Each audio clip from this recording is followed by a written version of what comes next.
SpaceX is continuing to lead the way when it comes to taking astronauts to the International Space Station. In fact, NASA just signed SpaceX not one, but two upcoming crewed missions to the ISS.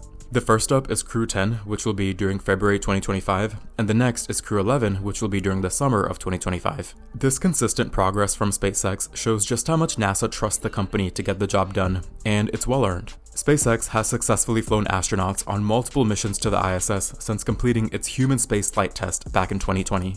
In fact, over the last few years, they've flown 56 people into space across 15 different missions, including both NASA and private missions. So while SpaceX is on a roll, NASA's other partner, Boeing, is having a much harder time. Their latest mission, the Crew Flight Test, which launched in June 2023, was supposed to send astronauts Butch Wilmore and Suni Williams to the ISS for an 8-day trip. But things didn't go as planned. They had thruster failures, helium leaks, and other technical problems that forced NASA to keep Wilmore and Williams on the ISS much longer than expected. The Starliner had to return to Earth without the crew, leaving Boeing to figure out what went wrong. And these roadblocks are keeping Boeing's Starliner from getting certified for regular missions. Now, to their credit, Boeing is working hard to resolve these issues, and the spacecraft did land safely, but it's clear that there's a lot of work to be done before the Starliner can be trusted for regular missions. NASA's still working closely with Boeing to see if they can fix the problems without needing another test flight, but that's still up in the air. They're hoping to get the Starliner ready for another possible mission by the end of 2025, but nothing is certain.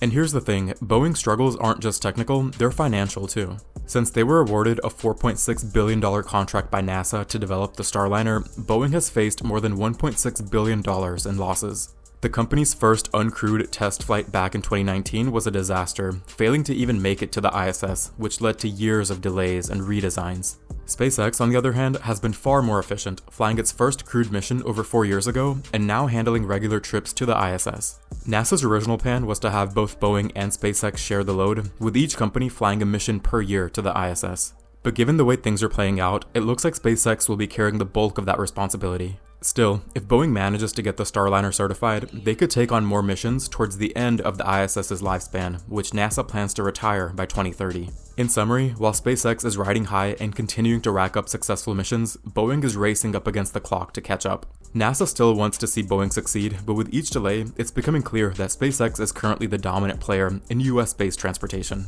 As always, like and subscribe for more updates.